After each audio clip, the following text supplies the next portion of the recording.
Four centuries ago, in what is now the United States of America, three old world powers, Spain, France, and England, struggled to dominate the North American territory.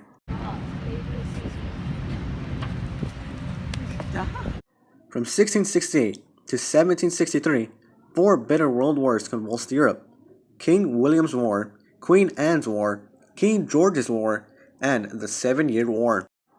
The 7-Year War was one of the most influential world wars, in the sense that it set the stage for American independence from Great Britain. In 1598, the Edict of Nantes was issued by the Crown of France, granting limited religious freedom to French Protestants and stopping religious wars between Protestants and Catholics. In 1608, France established Quebec in North America.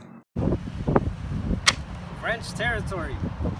The leading figure of Quebec was Samuel de Champlain, an intrepid soldier and explorer whose leadership and energy earned him the title of Father of France. Although Samuel de Champlain was known as the Father of France, New France, the colonies in America, were under direct rule of the king, and the people did not elect any representative assemblies. Hey, my name's Samuel de Champagne. New France had one very valuable resource: the beaver. It was used for its furs, which was made into fashion apparel. It keeps me warm and cozy. French Catholic missionaries, notably the Jesuits, tried to convert the natives to Christianity and to save them from fur trappers. As the French continued to expand, Antoine Cadillac was founded in Current Detroit to stop the English settlers from pushing into the Ohio Valley. In addition, Robert de la Salle explored Mississippi and Gulf Basin, naming it Louisiana.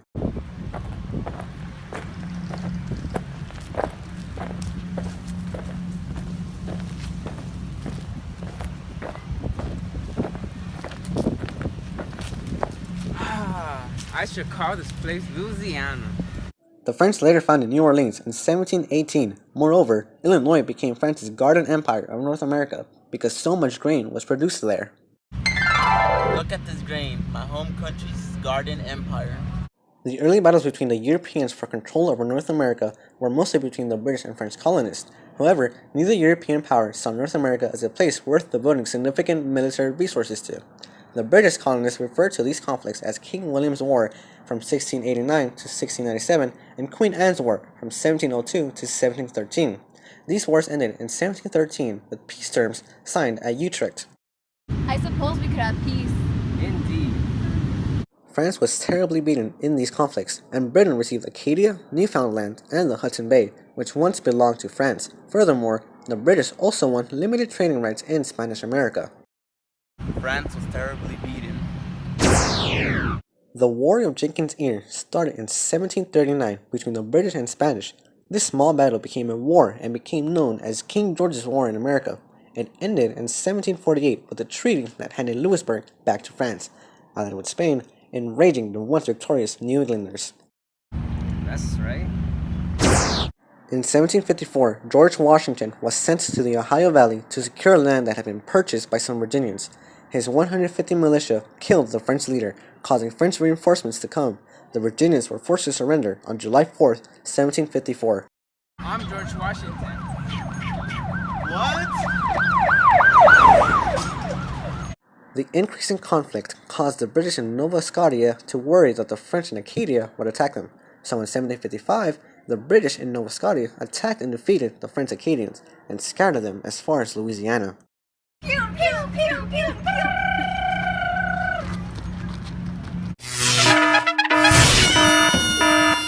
In 1754, the 7-Year War began. It was fought in America, Europe, the West Indies, the Philippines, Africa, and on the ocean. Africa. Philippines. America. Europe. West Indies. And the ocean. In Europe, the main adversaries were Britain and Persia on one side, with France, Spain, and Russia on the other side. The French wasted so many troops in Europe that they were unable to put enough forces in America. We need more French troops in America. Just use the ones we have and send them over. But What? they're all dead. The Albany Congress met in 1754 in America. The Albany Congress was a gathering that took place in Albany, New York. Officials of some of Great Britain's American colonies met with members of the Native American Iroquois Confederacy. The main purpose of the Albany Congress was to discuss the plans for a war with France that was just beginning. However, only 7 of 13 colony delegates showed up. It attempted to unite all of the colonies, but the plan was hated by individual colonists and the London regime.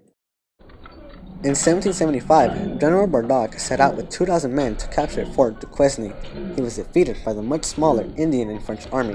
Since he was defeated, the frontier from Pennsylvania to North Carolina was left open and vulnerable. George Washington, with only 300 men at his side, tried to defend the area. Meanwhile, in 1776, the British officially launched a full invasion on Canada. We should invade Canada.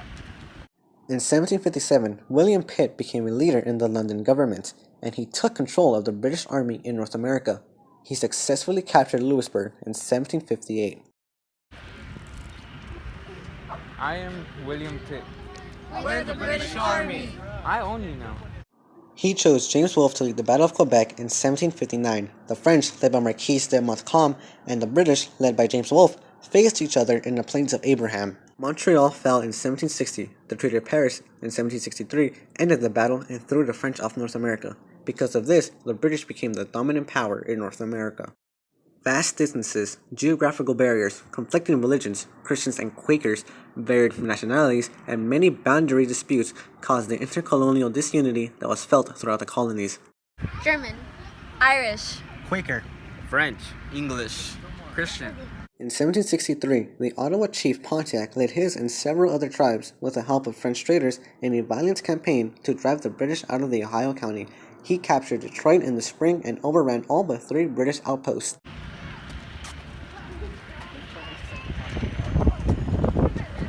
I'm Chief Pontiac. These are my people. Get out! Get out! The British countered these attacks and defeated the natives. Pew pew.